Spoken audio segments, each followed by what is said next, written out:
नमो तस् भगवतो अरहतो सम्मा सम्बुद्धस्स। नमो तस् भगवतो अरहतो सम्मा सम्बुद्धस्स। नमो तस् भगवतो अरहतो सम्मा सम्बुद्धस्स। ये च बुद्धा अतीता च ये च बुद्धा नागता पचुपन्ना च ये बुद्धा अहं वन्दामि सर्वदा। ये च धम्मा अतीता च ये च धम्मा नागता पचुपन्ना च ये धम्मा अहं वन्दामि सर्वदा। ये च सङ्घा अतीता च ये च सङ्घा नागता पचुपन्ना च ये सङ्घा अहं वन्दामि सर्वदा। महाकारुणिक तथागत भगवान सम्यक संबुद्ध भगवान ने स्वाख्यात किया हुआ, सुस्पष्ट करके बताया हुआ भगवान का सद्धम्म और भगवान का पावन पवित्र भिक्खु संघ, प्रथमता इन तीनों रत्नों को मेरा त्रिवार अभिवादन हो जाए। यहाँ पर पर्यक्ति धम्मा ग्रुप पर यूट्यूब चैनल पर जुड़े हुए सभी उपासक उपासिकाओं को बुद्ध धम्म संघ के बल से उनके लिए मैं मंगल कामना करता हूँ और अपने धम्म देशना को शुरुआत करता हूँ।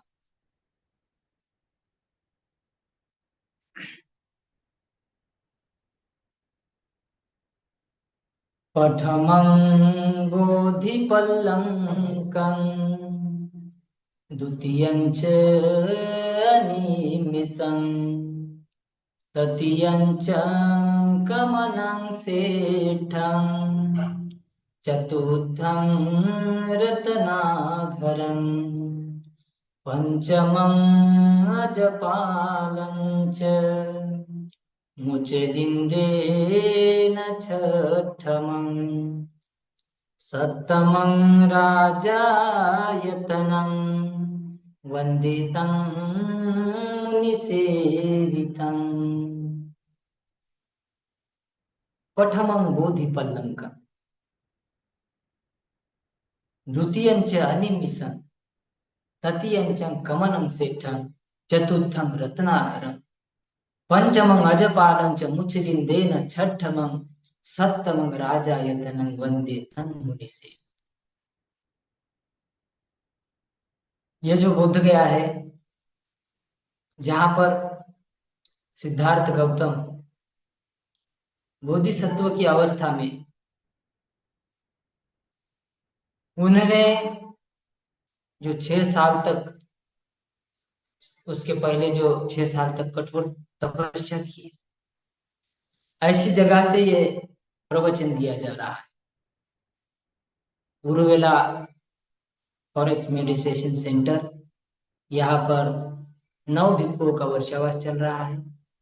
इसके उपलक्ष्य में आज ये धम्म देशना के लिए भिक्षु परमानंद जी ने मुझे बताया और मैं धम्म देशना दे रहा हूँ। तो यह ऐसी जगह है जब बोधिसत्व जितने भी सम्यक संबुद्ध बनते हैं तो सभी सम्यक संबुद्ध जहाँ पर वो पीपल का बोधि वृक्ष है बोध गया में, तो वहीं पर बुद्धत्व प्राप्त करते हैं। तो ये जो सिद्धार्थ गौतम जब बोधिसत्व अवस्था में आषाढ़ पूर्णिमा को उन्होंने महाभिनिष्क्रमण किया। तो वो कपिल वस्तु से वहां से निकलकर राजगिरी, नालंदा ऐसे चलते हुए आए। चलते हुए आकर उन्होंने यहाँ पर ये जो डोंगेश्वरी है, ये जो जगह है जहाँ पर हम अभी है, तो यहाँ पर ये बहुत बड़ा जंगल हुआ करता था। तो इसको उरुवेला कहते थे। उरुवेला माने बेल का पेड़। तो इस जगह पर, इस जंगल में बहुत सारे बेल के पेड़ रहते थे। तो इस बोधिसत्व के साथ जो 5 भिक्षु, जो सारनाथ ने उनको पहला उपदेश दिया था, वो जो ब्राह्मण परिवार से थे, कौंडन्य, वप्पा, महानाम, भद्दी, अश्वजित, तो वो भी उनके साथ कठोर तपस्या कर रहे थे। तो इतनी तपस्या कर रहे थे कि कभी कभी वो गुफाओं में बहुत ध्यान लगाते थे। कभी कभी कड़ी धूप में बहुत ध्यान लगाते थे। कभी कभी इतनी ठंडी होती थी, इतनी हवाएं चलती थी, ऐसे समय में भी बहुत ध्यान किया। लेकिन बहुत ध्यान किए, 1 साल नहीं, 2 साल नहीं, 6 साल तक।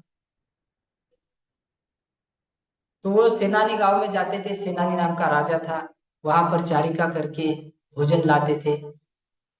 तो भोजन लाके वो इस जंगल में आके वो खा के ध्यान किया करते थे।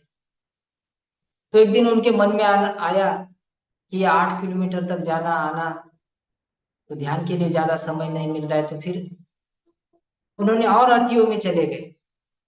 तो कभी कभी वो जो बेल रहते हैं वो बेल खाते थे, कभी कभी उसके पत्ते खाते थे, तो कभी कभी कभी पके हुए पत्ते, कभी कभी जो शुरुआत में आए हुए छोटे छोटे पत्ते खाते थे। ऐसा करते करते वो बहुत दुर्बल हो गए। इतने दुर्बल हो गए कि उनका पूरा शरीर पूरा हड्डी का कंकाल बन गया। अब पेट में हाथ लगाते तो पीठ की चमड़ी लग जाती, और पीठ को हाथ लगाते तो पेट की चमड़ी लग जाती। तो इतनी घनघोर तपस्या करने के बाद भी उनको कुछ भी प्राप्त नहीं। आखिर एक दिन ऐसा हुआ, वह चले गए जहाँ निरंजना नदी है, वहां पर गए। और जाने के बाद वहां पर पेशाब पाखाने के लिए गए, और उनको चक्कर आ गई और वहीं पर गिर पड़े। जैसे गिर पड़े तो मार आया। मार आया और उनको कहने लगा, जैसे जो मन में चिंतन है, तो वो चिंतन कहने लगे कि अरे सिद्धार्थ गौतम, तेरे पास किस चीज की कमी है? तेरे पास तेरे पिताजी का इतना सारा धन दौलत है, राज परिवार है, तो तू क्यों वापस नहीं जाता? इतनी सुंदर पत्नी है, अभी अभी जन्मा हुआ तेरा बच्चा है। बुद्ध बनना साधारण बात नहीं है। तू चला क्यों नहीं जाता? ऐसे ही मर जाएगा यार। तब वो बोधिसत्व सिद्धार्थ उस मार्ग को कहते हैं, जब से मैंने इस आषाढ़ पूर्णिमा को जब मैं महाभिनिष्क्रमण किया, तो जैसे उस हनुमान नदी के पास गया, जब मैंने अपने सिर के बाल काटे, तभी मैंने संकल्प लिया था कि जब तक मैं बुद्धत्व प्राप्त न करूं तब तक मैं घर वापस नहीं जाऊंगा। अब उस बात को लेकर फिर वो उठ खड़े हुए, और धीरे धीरे फिर उन्होंने जो हथियों का मार्ग था उसको त्याग दिया। फिर धीरे धीरे वो चारिका करने लगे। जो भी भोजन मिलता, रोटी मिलती, चावल मिलते, जो भी मिलता, तो वो ग्रहण करने लगे। और फिर धीरे धीरे धीरे ग्रहण करते करते फिर वो तरोताजा हो गई। एक दिन एक वट वृक्ष के नीचे बैठकर ध्यान लगा रहे थे। उस दिन वैशाख पूर्णिमा थी और उसी दिन एक सुजाता नाम की उपासिका, जो उसने किसी बुद्ध के काल में संकल्प लिया था कि मैं भी कोई सम्यक संबुद्ध होंगे तो मैं उसको खीर दान करूंगी। वो राजा की लड़की थी। उसके घर में 500 गैया थी। तो उसने 500 गैया का धारा से दूध निकालकर एक सोने के पात्र में खीर,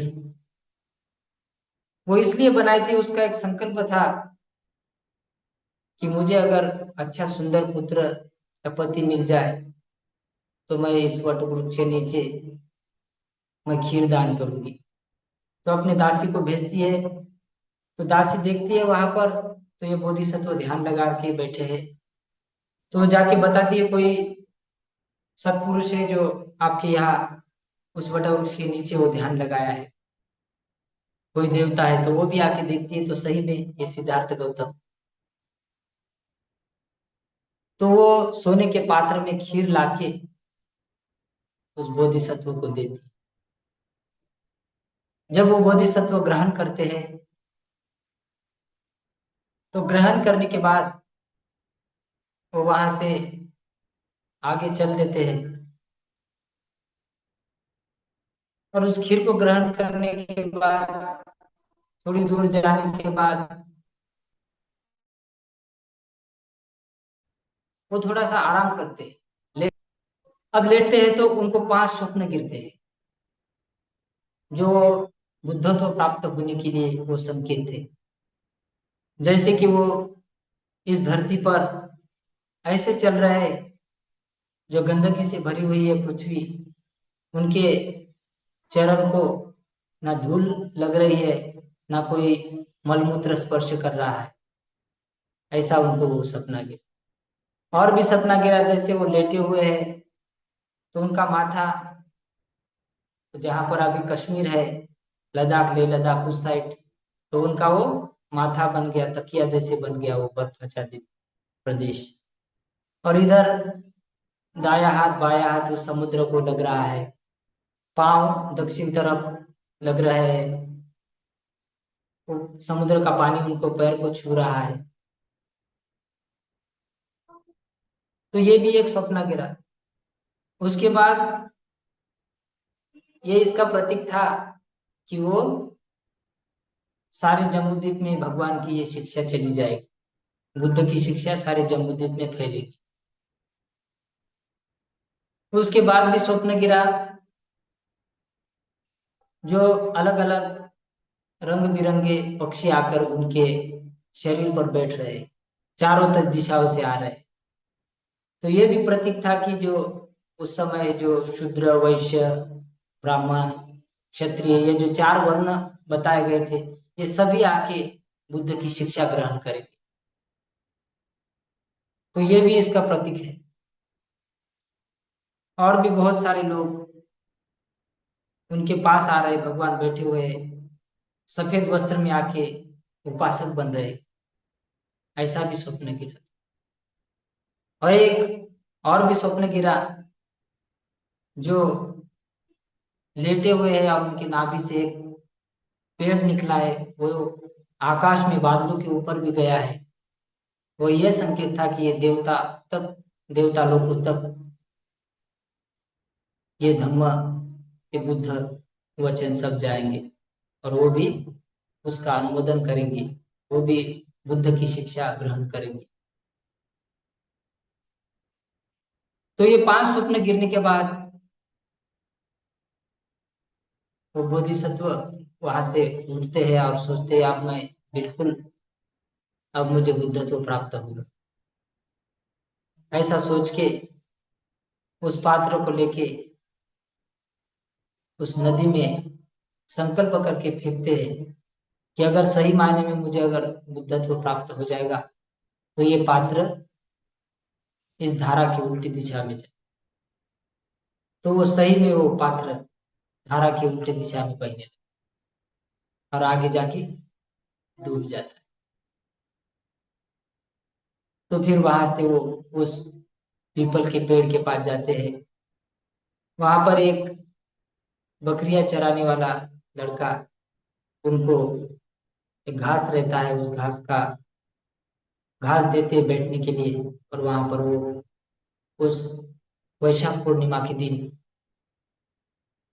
संकल्प लेके बैठते हैं, दृढ़ संकल्प करके बैठते हैं, पद्मासन मार के। तो कहते हैं कि जब तक मैं बुद्धत्व प्राप्त न करूं तब तक मैं यहाँ से नहीं उठूंगा। चाहे मेरा मांस गल जाए, चाहे मेरा सारा शरीर सूख जाए, चाहे मुझे यहाँ मुक्ति क्यों ना आए, जब तक मुझे बुद्धत्व प्राप्त नहीं होगा तब तक मैं यहाँ से नहीं हूँ। ऐसा संकल्प लेके अपनी काया को सीधी करते हुए सांस के आवागमन की जानकारी लेते हैं। नासिका के नीचे ऊपर वाले होंठ के ऊपर जो आनापान सती है वही से शुरुआत करते। अब धीरे धीरे धीरे बहुत गहराई में जाते हैं, बहुत गहराई में जाते हैं। तो उनको पुब्बे निवासानुसति का ज्ञान प्राप्त हो, माने पूर्व जीवन जीवन का उनको ज्ञान प्राप्त।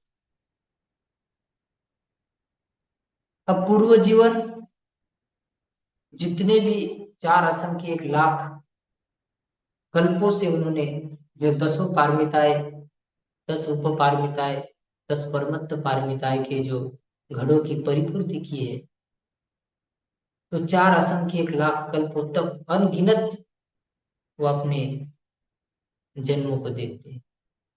पुब्बे निवासानुसति कहते हैं। ये उस समय प्रहर होते थे, जैसे शाम के 6 से रात को 10 बजे पहला प्रहर, 10 बजे से 2 बजे तक रात के दूसरा प्रहर, और 2 से 6 बजे तक तीसरा। तो ये पहले प्रहर में ये पुब्बे निवास अनुसति का ज्ञान। फिर और ध्यान में चले गए, और ध्यान में चले गए, तो उनको दिव्य चक्षु ज्ञान प्राप्त। अब दिव्य चक्षु, जो दिव्य चक्षु अनंत चक्र वालों को देख सकते हैं, अनंत 31 लोगों को देख सकते हैं, तो ऐसे उनको प्राप्त हो। जगह पर बैठकर सारे विश्व का वो कोई भी प्लैनेट के ऊपर क्या चल रहा है सब देख सकते हैं, ऐसे दिव्य चक्र प्राप्त। अब फिर ध्यान लगाया, और ध्यान लगाते गए, और ध्यान लगाते गए, तो उनका आस्त्रक्षय ज्ञान था। आस्त्रक्षय माने सभी राग द्वेष मोह अहंकार ईर्ष्या वासना, ये सब उनके नष्ट हो गए। और फिर वो सम्यक संबुद्ध बन। सम्यक संबुद्ध बनते उनके मुख से उदान आया, अनेक जाति संसारं संधावी संगनि पिसन गहकारकं गवे संतु दुखा जाति पुनः। गहकारक दिठोसी पुनगे हम न काहसी, सब बातें फासु गावग्गा गह कुटंग विसंखितं विसंखारगतं चित्तं तनहानं खय अच्छगा। ये धम्मपद में भी है गाथा, 259 की गाथा है। तो ये अनेक जाति माने अनेक जन्मों से मैं इस तृष्णा रूपी घर को बनाते बनाते दुख में ही पड़ता आया, लेकिन अब मैं इसको देख लिया है मैंने। ये तृष्णा रूपी घर बनने वाली ये जो तृष्णा है इसको देख लिया। मेरा सारा चित्त सारे संस्कारों से विहीन हो गया, निर्मल हो गया। अब ये तृष्णा अभी घर नहीं बना सकती, मैंने इसको देख लिया। ऐसा उदान उनका पहला है। और फिर पठमं बोधि पल्लंग, तो सम्यक संबुद्ध बनने के बाद पहला जो सप्ताह है, 7 दिन कंटिन्यू जो बुद्धत्व प्राप्त हुआ, तो पूरे शांत इंद्रिय हुए, तो उस ज्ञान विमुक्ति का सुख लेते हुए वह 7 दिन तक उस सुख को लेते रहे। 7 दिन के बाद वहां से उठे और फिर द्वितीयंच अनिमिशन, द्वितीयंच अनिमिशन माने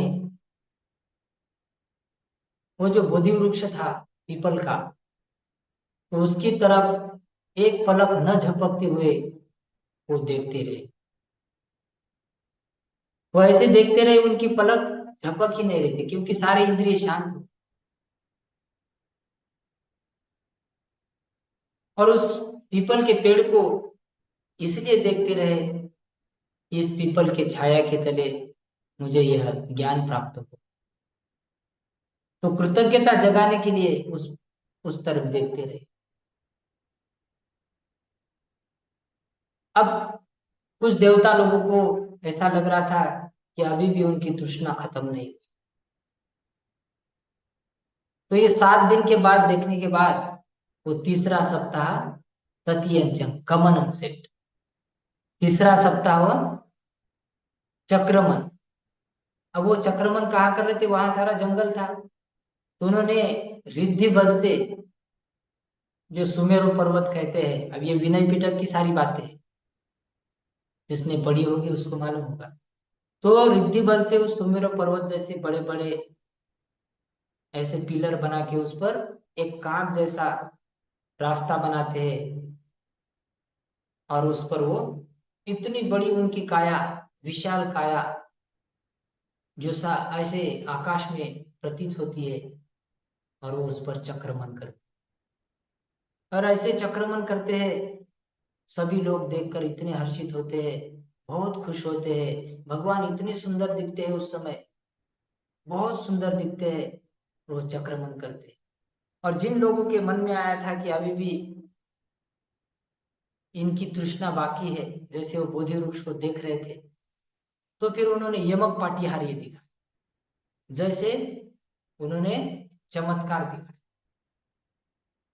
ऐसा चमत्कार वो 10 बल तनु जनक बोधि चेती एक नवा में अपन कहते, तो 10 बल उनको प्राप्त हुए थे। तो ऐसा उन्होंने चमत्कार दिखाया सबको, कि जैसे एक आंख से अग्नि निकालते थे, तो दूसरे आंख से पानी निकालते, एक हाथ से अग्नि निकालते थे, दूसरे हाथ से पानी निकालते, एक जान से पानी निकालते थे, एक जान से अग्नि निकालते। ऐसे वो सब, फिर वो जो अपने लोम है, जो बाल रहे थे, उसमें से भी अग्नि के फवारे निकालते थे, एक हाथ से, एक तरफ से, और एक तरफ से जल के फवारे। तो ऐसे उनको ऐसा चमत्कार दिखाया उस, तो 7 दिन तक उन्होंने वहां पर चक्रमन। अभी भी आप देखते हैं कितने लोग चक्रमन साधना भी करते हैं, बैठकर भी ध्यान करते हैं। तो उस समय ऐसे उन्होंने तीसरा सप्ताह बिताया, जो पूरे 7 दिन तक। फिर चतुर्थंग रत्नाकर, चौथा सप्ताह जो रत्नाकर है वहां पर बिताया, जब वो ध्यान में लीन हो गए कि ये निसर्ग कैसे काम करता है, ये उत्पत्ति से लेकर वय तक ये कैसे उत्पन्न होता है, कैसे नष्ट होता है, इसका क्या राज है, वो ध्यान में जाके देखने लगे। तो उन्होंने देखा पूरा अविद्या से भरा हुआ संसार। तो ये जो 24 कड़ियां है, जो अनुलोम 12 और पटिलोम 12, ये जो 24 कड़ियां है, तो अविद्या पच्चया संखार, ये अविद्या की वजह से ही संखार संस्कार बना रहे ये सब प्राणी, अविद्या के कारण। अविद्या पच्चया संखारा, संखार पच्चया विज्ञान। इस संस्कारों की वजह से विज्ञान उत्पन्न होता है, 6 इंद्रियों का। तो जो बाहर के जो विषय है, रूप शब्द गंध रस स्पर्श और धर्म, ये जो आँख कान नाक जिह्वा त्वचा मन, ये जो 6 इंद्रिय एक दूसरे को स्पर्श करते हैं, तो उससे विज्ञान निकलता है। विज्ञान पच्चया नाम, तो उससे नाम रूप बनता है। नाम रूप पच्चया सलायत, सलायतन पच्चया हस्सो, हस्स पच्चया वेदना, वेदना पच्चया तन्हा, तन्हा पच्चया उपादान, उपादान पच्चया भव, भव पच्चया जाति, जाति पच्चया जरा मरणं शोक परिदेव दुःख दो मनसुपायासा संभवन्ति एवमेतस्य केवलस्य दुःख खंडस्य समुदयो होति। अब ये जो 12 कड़ी है अनुलोम, ये दुःख उत्पन्न होने की 12 कड़ी। जैसे जो 4 आर्य सत्य है, तो दुःख और दुःख समुदय, ये इस 12 कड़ियों में आता है। और फिर दुःख का निरोध और दुःख निरोध गामिनी पटिपदा,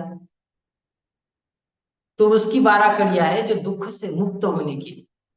तो अविद्या यत्वेव अशेष विराग निरोधा, संखार निरोध, संखार निरोधा विज्ञान निरोध, विज्ञान निरोधा नाम रूप निरोध, नाम रूप निरोधा सलायतन निरोध, सलायतन निरोधा फस्स निरोध, फस्स निरोधा वेदना निरोध, वेदना निरोधा तन्हा निरोध, तन्हा निरोधा उपादान निरोध, उपादान निरोधा भव निरोधो, भव निरोधा जाति निरोध, जाति निरोधा जरा मरणं शोक परिदेव दुःख दो मनस उपायासा निरुज्झन्ति एवमे तस्य केवलस्य दुःख खंडस्य निरोधो होती। अब ये दुःख से मुक्त होने के लिए 12, तो ये जो 24 कड़ियों का जो चक्र है, तो ये अनुलोम 12 और प्रतिलोम 12, ये 24 तिरिया।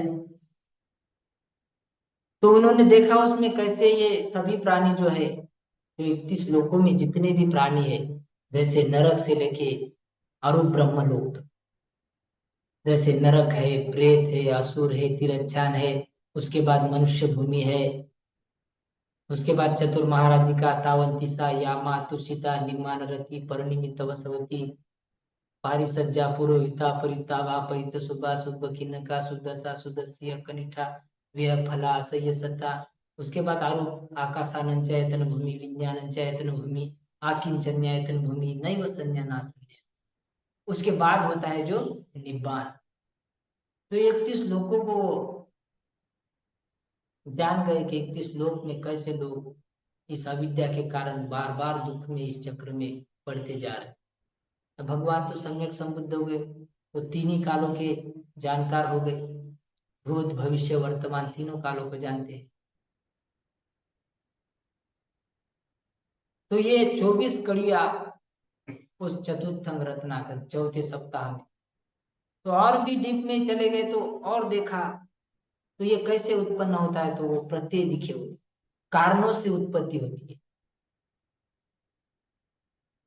तो कारणों से माने जैसे हेतु पच्चयो पाली भाषा है, आरम्भण पच्चयो अधिपति पच्चयो अनंतर पच्चयो समनंतर पच्चयो सहजात पच्चयो अन्य अन्य पच्चयो निश्चय पच्चयो उपनिश्चय पच्चयो पुरेजात पच्चयो पच्छाजात पच्चयो आसेवन पच्चयो कम्म पच्चयो विपाक पच्चयो आहार पच्चयो इंद्रिय पच्चयो ध्यान पच्चयो मग्ग पच्चयो संपयुक्त पच्चयो विपयुक्त पच्चयो अर्थि पच्चयो नथ्य पच्चयो विगत पच्चयो अविगत पच्चयो। अब ये 24 कड़ियां कारणों से उत्पन्न होता है और कारणों से नष्ट होता है।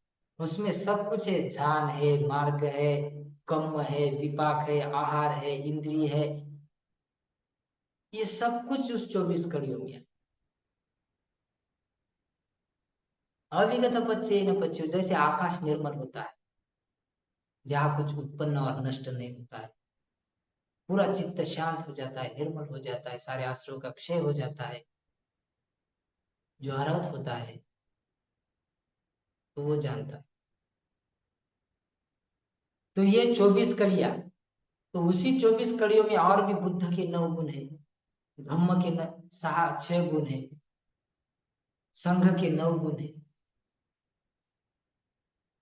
तो ये भी 24 हो जाते। जैसे इति पिसो भगवा अरहं सम्मा संबुद्धो विद्या चरण संपन्नो सुगतो लोकविदु अनुत्तरो पुरुषदम सारथि सत्ता देव मनुष्यान।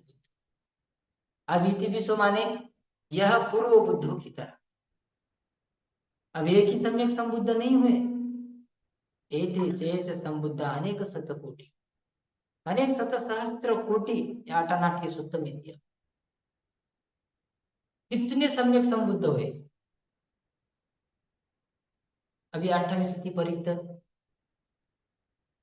आप लोग जानते भी होंगे, जैसे तनहन करो महावीरो मेधम करो महायशो शरणं करो लोकहितो दीपं करो ज्योतिंधरो कौंडन्यो जनपामुखो मंगलो पुरिसा सबो सुमनो सुमनो धीरो रेवतो रतिवर्धनो शोभितो गुण संपन्नो अनुमुदस्सी जनुतमो पद्मो लोक पज्योतो नारदो वरसारथि पद्मोत्तरो सत्तसारो सुमेधो अग्गपुग्गलो सुजातो सर्वलोकज्ञ प्रियदस्सी नरासभो अर्थदस्सी कारुणिको धम्मदस्सी तमोनुदो सिद्धत्तो असमो लोके तिस्सो वरद संवरो पुष्सो वरद संबुद्धो विपस्सी च अनुपम सीखी सब्बहितो सत्था वे सब सुखदायको ककुसंदो सत्तवाहको नागमनो रणजो कश्यपो सिर संपन्नो गौतमो शाक्य पुग्गो।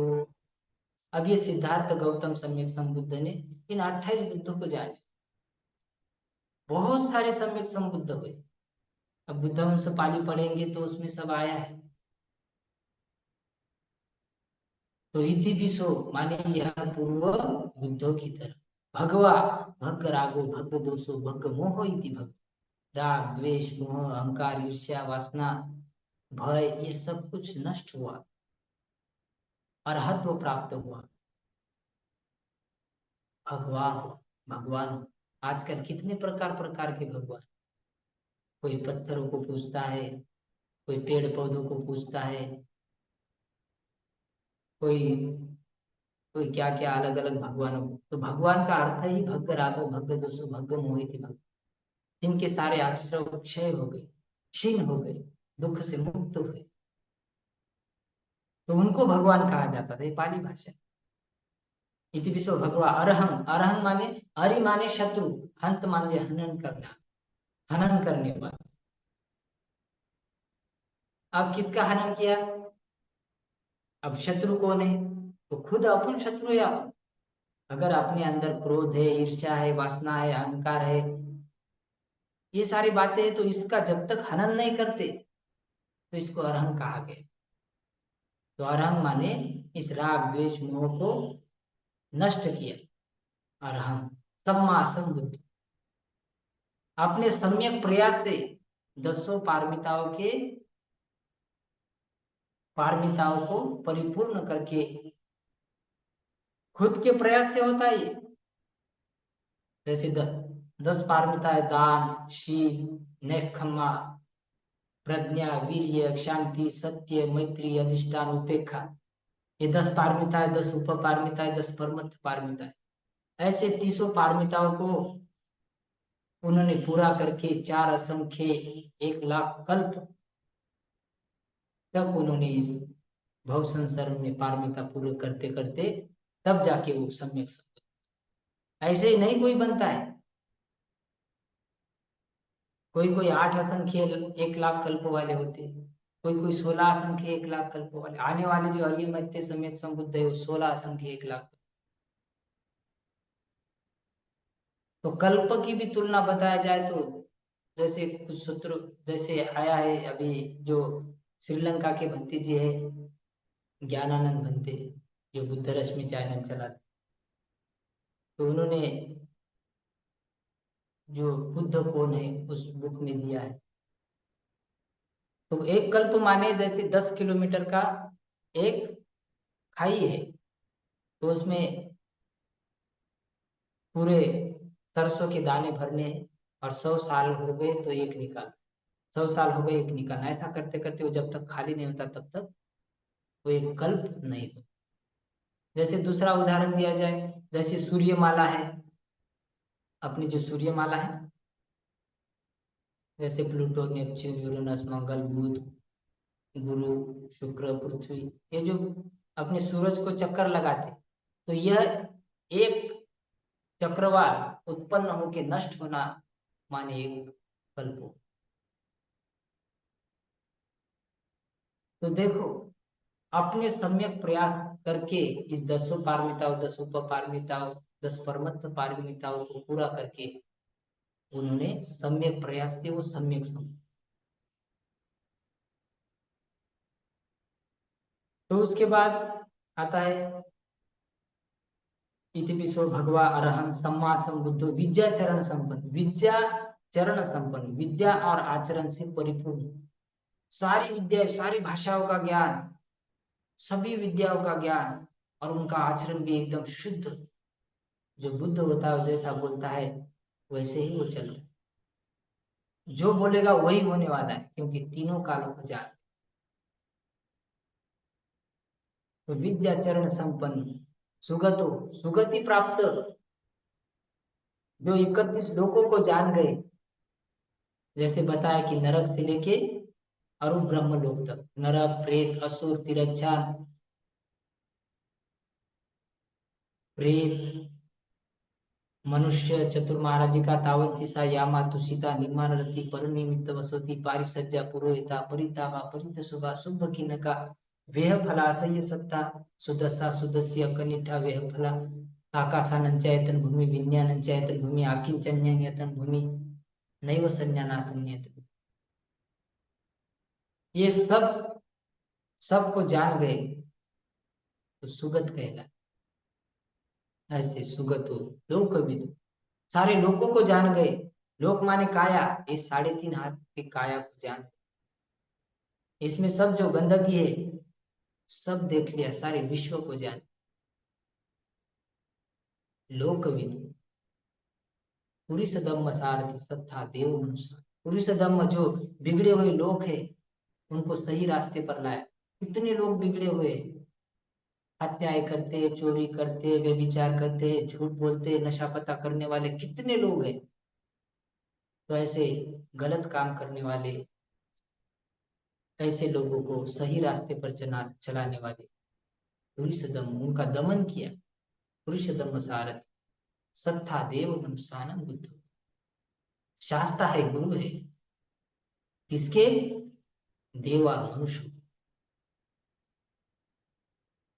तो ये 9 गुण उसमें, उस चतुर्थंग रत्नागर में जब वो देख रहे थे, तो ये बुद्ध के 9 गुण, धम्म के 6 गुण, स्वाख्यात भगवता, स्वाख्यात किया, सुस्पष्ट करके बताया, स्वाख्यात धम्म। अभी जो त्रिपिटक है उसमें जितनी भी वाणी है ये धम्म है। स्वाख्यातो भगवता संदिग्धिको अकालिको यही पसिको ओपने को पच्चत्तर वेदी तब्बो विमुहे, ये 6 गुण धम्म के। और संघ के 9 गुण, सुपटिपन्नो भगवतो सावक संघो, उजुपटिपन्नो भगवतो सावक संघो, न्याय पटिपन्नो भगवतो सावक संघो, सामिचि पटिपन्नो भगवतो सावक संघो, यम इदं चत्तारि पुरुष युगानि अट्ठ पुरुष पुग्गला एष भगवतो सावक संघो, पाहुनेयो पाहुनेयो दक्षिणेयो अंजलि करणीयो अनुत्तरं पुण्यं खेतन लोकस। अब ये 9 गुण संघ के, सुपटिपन्नो माने जो भगवान का आर्य श्रावक संघ सुमार्ग पर चल रहा, रुजुपटिपन्नो भगवतो सावक संघ माने भगवान का आर्य श्रावक संघ रुजु मार्ग पर चल, न्याय पटिपन्नो भगवतो सावक संघ, न्याय मार्ग पर भगवान का आर्य श्रावक संघ न्याय मार्ग पर चल, सामिचि पटिपन्नो भगवतो सावक संघ, भगवान का आर्य श्रावक संघ उचित मार्ग पर चल, यम इदं चत्तारि पुरुष युगा अट्ठ पुरुष पुद्गला एष भगवतो,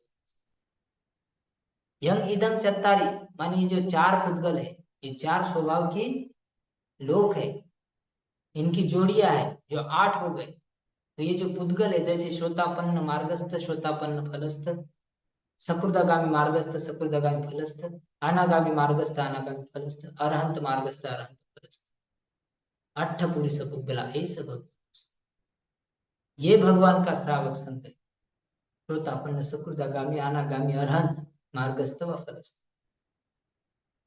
तो आहुनियो आह्वान करने योग्य, पाहुनियो पाहुना बनाने योग्य, दक्षिणियो दान देने योग्य, अंजलि करनी हो हाथ जोड़ने योग्य, अंजलि करनी हो अनुत्तरम पुण्य क्षेत्र लोक, अनुत्तर ऐसा ऐसा क्षेत्र है, ऐसी ये खेती है जिसमें जितना भी आप दान देंगे, जितना भी धर्म सुनेंगे, जितनी भी पुण्य कर्म करेंगे, तो इस खेती में बोएंगे तो वो फल फूल हो जाएगा और आपको आपकी भी पारमिताएं पूरी होगी। ऐसा श्रावक संघ। तो ये 9 गुण, ऐसे 24 कड़ियां है। ये जो चक्र है इसका जिसको अर्थ मालूम होता है तो वो कभी भी बुद्ध धर्म संघ के अलावा दूसरे जो कोई कोई बोलता है ये भगवान वो भगवान, ऐसा भगवान, पत्थरों को पूजने वाला, हाथ में शस्त्र अस्त्र दिया हुआ, तो ये इससे दूर चला जाएगा और वो सिर्फ बुद्ध धर्म संघ के ऊपर ही श्रद्धा रखेगा और श्रोतापन्न भी हो सकता, जिसकी सक्काय दिट्ठी विचिकित्सा शीलवत परामर्श, जिसके 3 बंधन टूट जाते हैं श्रोतापन्न हो जाते। तो इसलिए जिसकी दृढ़ श्रद्धा है बुद्ध धर्म संघ के ऊपर, वो बिल्कुल कभी ना कभी श्रोतापन्न हो सकता है, सकृतगामी हो सकता है, अनागामी हो सकता है, अरहत भी हो सकता है। क्योंकि यही एक रास्ता है, एकायन भिक्खवे मग्गो सत्तानं विशुद्धिया शोक परिदेवानं दुःखदो मनसानं अर्थंगमाय निब्बान सच्ची क्रियाय यदिदं चत्तारो सतिपट्ठान कथमे चत्तारो काये कायानुपस्सी विहरति आतापि संपजानु सतिमा विनेय लोके अभिज्ञातो वेदनासु वेदनानुपस्सी विहरति आतापि संपजानु सतिमा विनेय लोके अभिज्ञातो मनस चित्ते चित्तानुपस्सी विहरति आतापि संपजानु सतिमा विनेय लोके अभिज्ञातो धम्मे सुधम्मानुपस्सी विहरति आतापि संपजानु सतिमा विनेय लोके अभिज्ञातो। एक ही मार्ग है सिर्फ दुख से मुक्त होने की, जो 4 सतीपट्ठन, सतीपट्ठ महासतीपट्ठान सूक्त पढ़े, जो गुरु धर्म में हम्मासपुर वहां पर दिया था, जिन्होंने ध्यान साधना की वो जानते हैं।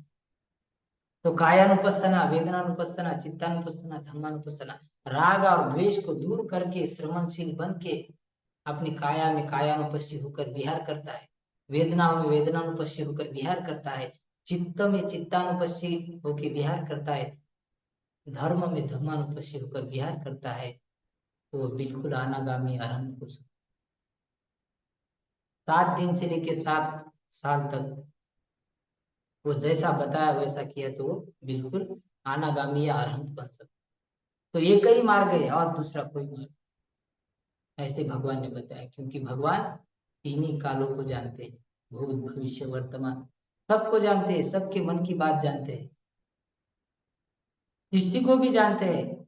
अगर कोई कोई अपने पास जैसे उदाहरण दिया जाए, छोटा सा कीड़ा भी हो तो देखते हैं कि ये कीड़ा किस वजह से इसका इस कीड़े में जन्म हुआ, तो अपने दिव्य चक्षु से जानते हैं कि इसने ऐसा ऐसा कर्म किया पूर्व जन्म में, इसलिए अभी ये कीड़ा होके जन्म। अभी भी ये मरने के बाद कहाँ जाएगा ये भी वो परचित्त ज्ञानी रहे, ये भी जानते, ऐसे सभी लोगों को जानते। तो इसलिए बहुत श्रद्धा से, दृढ़ श्रद्धा रखते हुए बुद्ध धर्म संघ के ऊपर बहुत सारा पुण्य कर्म करना चाहिए, खूब दान आदि पुण्य कर्म करना चाहिए, खूब धर्म सुनते रहना चाहिए, खूब ध्यान साधना भी करनी चाहिए, तभी आप लोग आपकी तृष्णाओं से मुक्त हो सकते हैं, अन्यथा नहीं हो सकते। 10 पारमिताओं के जिसके भी 10 पारमिताएं भरती है तो वही दुख से मुक्त हो सकता है, इस विश्व में कोई भी हो। तो इसीलिए बहुत पुण्य कर्म करना चाहिए। तो ये चतुर्थंग रत्नाघर, तो उसके बाद वो ध्यान करते करते और देखते गए तो उनके हृदय से षडवर्ण ध्वज, जो अपन पंचशील ध्वज बोलते हैं ना, तो ये रश्मियां निकली, ये रश्मियां तब निकली थी, ये चौथे चौथे सप्ताह। तो उसके बाद पंचमं अजपालं। ये 4 सप्ताह होने के बाद 5वां सप्ताह उन्होंने अजपाल, अजपाल माने जो भेड़िया चराने वाला रहता है, तो अजपाल वृक्ष भी है, इधर बुद्ध गया में है। तो वहां पर उन्होंने जब ध्यान लगाया 7 दिन तक, तो सहमपति ब्रह्मा आया। तो ध्यान लगाया तो भगवान, जब उन्होंने चौथे सप्ताह में पूरा ये मनन किया कि इतना गंभीर धर्म है, ये लोग समझ पाएंगे कि नहीं, अब मैं इनको दूं कि नहीं, क्योंकि इतना गहन धर्म है कि वो समझ पाएंगे कि नहीं, इसलिए वो ऐसा चिंतन मनन कर रहे थे। तब सहमपति ब्रह्मा आया और कहने लगा भगवान, उन्होंने भगवान के मन की बात जान ली और आ गया और कहता है भगवान, कुछ ऐसे भी सत्व है जो पुण्य पारमिताएं संपन्न है, जो दुख से मुक्त होना चाहते हैं, तो आप अनुकंपा करके उनको धर्म सिखाइए, धर्म बताइए। तो भगवान अपने पूर्व बुद्धों को देखते हैं अपने दिव्य चक्षु से कि इसके पहले कि बुद्ध कैसे धर्म देते थे। तो जब तक उनको कोई याचना नहीं करता है तब तक वो धर्म नहीं, जैसे आप लोगों ने याचना की है। तो उन्होंने याचना की, तो भगवान उसको कहते न जज्जो होती ब्राह्मण कमु होती ब्राह्मण, न जज्जो होती वसुलो कमु होती। जन्म से कोई ब्राह्मण नहीं होता है, वो कर्म से होता है। जन्म से कोई शूद्र नहीं होता है, वो अपने कर्म से। अब आजकल ऐसे ऐसे पंडित पुजारी ब्राह्मण बन गए। अब भगवान ने ब्राह्मण किसको कहा?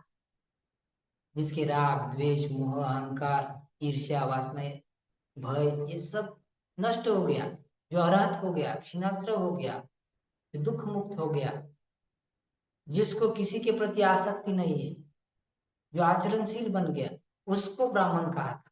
धम्मपद में 26वां जो वग्ग है, वो पूरा वग्ग ब्राह्मण हो गए। तो ब्राह्मण किसे कहते हैं, उसको उन्होंने बताया।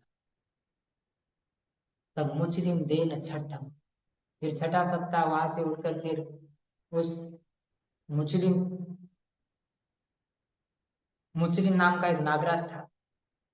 जब उन्होंने ध्यान लगाया तो बहुत काले काले घने घने बादल आए और ऐसा लग रहा था जैसे 6-7 दिन तक बारिश हो जाएगी, ऐसा प्रतीत हो रहा था। तो एक नागराज आके ऐसा 7 लपेटे लगाकर, ऐसा फना निकालकर भगवान को अपने ऊपर लेकर, उन्होंने भगवान को बारिश न लगे, कोई मच्छर न काटे या हवा न लगे, इसलिए उसने 7 दिन तक भगवान की रक्षा की। भगवान की रक्षा करने की जरूरत नहीं, लेकिन उसने अपना पुण्य किया है कृतज्ञता के कारण। तो ये विनय पिटक में बात आई है, कोई पढ़ भी सकता है। तो 7 दिन तक उन्होंने वहां पर उस विमुक्ति सुख सम्यक संबुद्धि की जो अनुभूति की थी, ज्ञान प्राप्त किया था, उस विमुक्ति सुख में वो 7 दिन बिता। उसके बाद सप्तम राज आए, फिर 7वां सप्ताह उन्होंने राजयतन, राजयतन का एक वृक्ष आता है, पेड़ आता है, तो वहां पर बैठकर वो ध्यान लगा रहे थे। तो उड़ीसा से 2 व्यापारी तपस्वी और भट्टी को म्यांमार जा रहे, तो उनको पता चला कि यहाँ पर सम्यक संबुद्ध उत्पन्न हुए, क्यों ना हम उनको कुछ दान दिया जाए। बुद्ध का नाम लेते वो बहुत हर्षित हुए, बहुत आनंदित हुए, और उन्होंने मट्ठा और चावल के लड्डू भगवान को जाके दान दान दिए। तो भगवान ने उनको, अब उनके पास पात्र नहीं था, तो चतुर महाराज इत्यादि दिशाओं से, जो चतुर महाराज देवलोक रहते, तो वो भगवान के मन की बात जान के वो पात्र लेके आए। तो चारों के चारों पात्र एक के ऊपर एक रखते हैं तो एक हो जाता है और फिर उसमें वो भोजन ग्रहण। तो 49 दिनों के बाद ये पहला भोजन ग्रहण। मिलिंद प्रश्न में भी दिया है, कोई भिक्षु अरहंत बनता है वो 7 दिन तक निरोध समापत्ति में रह सकता, कंटिन्यू 7 दिन तक आप पढ़ सकते हैं। तो भगवान ने फिर उनका भोजन किया और उनको पंचशील दिया और अपने सिर के कुछ बाल दिए, जो अभी भी उस म्यांमार में स्वर्ण भूमि में बर्मा में वो श्वेत गोडाउन पगोड़ा है वहां पर अभी भी रखी। ऐसा ये 49 दिनों का भगवान का सफर। तो ऐसे इस पवित्र जगह पर हम यहाँ पर वर्षावास कर रहे हैं और खूब हम राग द्वेष मोह को नष्ट करने का काम कर रहे हैं। और इस YouTube चैनल के माध्यम से, परियति धम्मा के माध्यम से आज मुझे धम्म देशना देने के लिए भंते जी ने बताया, परमानंद भंते जी ने। तो आज मैं आप सब लोगों को यह धर्म का दान दिया है, तो ये सारा पुण्य आप सभी लोगों को प्राप्त हो जाए। इस सत्य वचन से आप सभी का मंगल हो, सभी का कल्याण हो, सभी का भला हो। और एक बात कहना चाहता हूँ, यहाँ पर 10-10 दिन के शिविर लगते हैं हर महीने की 1 तारीख को। जैसे अभी सितंबर में 1 तारीख से 10 तारीख तक है, उसके बाद अक्टूबर में भी है, नवंबर में भी है, मार्च तक है। तो आप लोग चाहे तो ऐसे पवित्र भूमि में जहाँ पर बोधिसत्वों ने अपनी पारमिताएं पूरी की, ध्यान लगाया, बुद्धत्व प्राप्त किया, ऐसी जगह पर आके आप भी अपनी पारमिताएं पुष्ट कर सकते हैं, दान दे सकते हैं। यहाँ के जो चंदामुनि भंते जी है, जिन्होंने अनुकंपा करके म्यांमार से यहाँ आके इतनी बड़ी मोनिस्ट्री बनाई, इतने लोगों का कल्याण, हम आज यहाँ पर कितने सुख से रह रहे हैं, सबको सारी व्यवस्थाएं है, तो सब आप ही लोग दान देते हैं, लेकिन उन्होंने ऐसा बना के रखा। इतनी अनुकंपा, ऐसा धर्म देशना बताते हैं, तो आप धम्म सुन के, उनको दान देके और आप ध्यान लगा के शील पालन करके आप बहुत सारा पुण्य अर्जित कर सकते हैं। आप अपनी पारमिताओं को पूरा करने का काम कर सकते हैं। तो इस YouTube चैनल के माध्यम से, परियति धम्मा YouTube चैनल के माध्यम से मैं यह बताता हूँ और सबके प्रति आशीर्वाद करता हूँ। सबका मंगल हो, सबका कल्याण हो, सबका भला हो। भवतु सर्वमङ्गलं, रक्षन्तु सर्वदेवता, सर्वबुद्धानुभावेन सदा सुखी भवन्तु ते। भवतु सर्वमङ्गलं, रक्षन्तु सर्वदेवता, सर्वधर्मानुभावेन सदा सुखी भवन्तु ते।